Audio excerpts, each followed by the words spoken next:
आपल्या सर्वांना गुढीपाडव्याच्या हिंदू नववर्षाच्या मनापासून शुभेच्छा देतो। आपण बघू शकता की समस्त हिंदू समाज आज रस्त्यावर आहे, आनंद साजरा करतो आणि नवीन वर्षाचं रूढी परंपरेने स्वागत करतोय।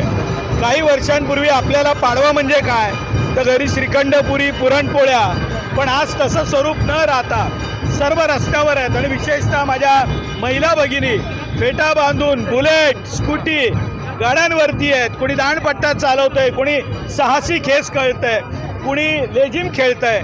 या गुढीपाडव्याचं आता स्वरूप बदललेलं असून सर्व संपूर्ण हिंदू समाज हा एकवटून या निमित्ताने रस्त्यावर उतरतोय।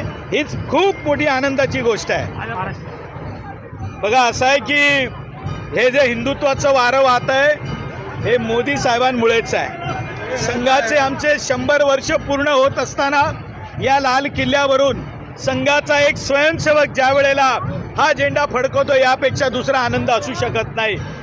आपण राम मंदिर केलं, 370 हटवलं, या देशामध्ये जे काही बदल घडतोय थेट वाराणसीतलं दर्शन घेतल्यानंतर आपण बद्री केदारनाथला जातोय, कुंभमेळा जोरात झाला। त्यामुळे मी एवढंच म्हणेन की मोदीजींना जय श्रीराम, देवेंद्रजींना जय श्रीराम, जय जय श्रीराम।